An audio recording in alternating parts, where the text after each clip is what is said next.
హన్మకొండ జిల్లా ఆత్మకూరు మండల కేంద్రంలో ఆత్మకూరు బస్ స్టేషన్ నుంచి మేడారం జాతరకు వెళ్లేందుకు 30 ప్రత్యేక బస్సులను ఏర్పాటు చేశారు. ఈ సందర్భంగా Atmakur MPDO Srinivas Reddy ribbon cutting చేసి ప్రారంభించారు. అనంతరం వారు మాట్లాడారు. మేడారం జాతర భాగంగా ఆత్మకూరు ప్రాంతంలో మనం సిటీ నుంచి వచ్చి 30 బస్సుల నుంచి ఇక్కడ ఆపరేట్ చేస్తున్నాం. మరి ఇక్కడ మాకు అకామిడేషన్ కల్పించినందుకు రెడ్డి గారికి ధన్యవాదాలు. వీడియో ఆప్షన్ ఇదే. మాకు ఇక్కడ ఏమైనా ప్రాబ్లం వస్తే సార్ గారిని మేము సంప్రదిస్తాం.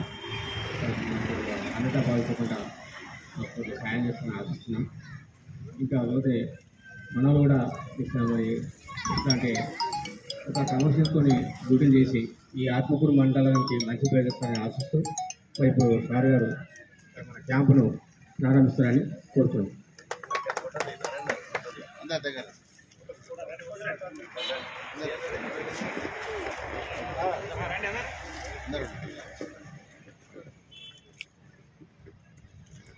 అందరూ కరతాల ధ్వనులతో క్లాప్స్ కొట్టండి. సార్ నేను మన క్యాంప్ ఉద్యోగిస్తూ 2 మాటలు మాట్లాడాల్సింది.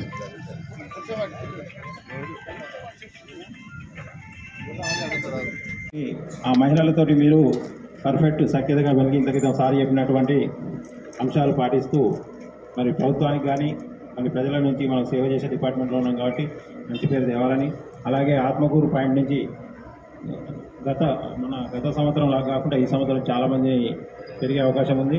మళ్ళా ఇంకొక 2 సంవత్సరాలకు కూడా ఇచ్చినటువంటి అవకాశం కూడా ఉంటుంది కాబట్టి బస్సెస్ కూడా పెంచుకునే అవకాశం ఉంటుంది.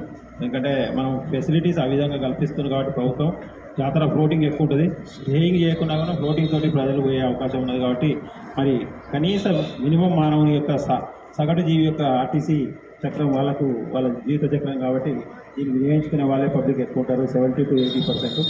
అందులో భాగంగా మీరందరూ ఇక్కడికి వచ్చినందుకు మీకు ప్రత్యేక అభినందనలు చేస్తూ మరి ఇక్కడ మీ వసతులకు ఎలాంటి ఇబ్బంది వచ్చినా నన్ను 24 hours అందుబాటులో ఉంటా సంప్రదించాల్సిందిగా కోరుతున్నాను.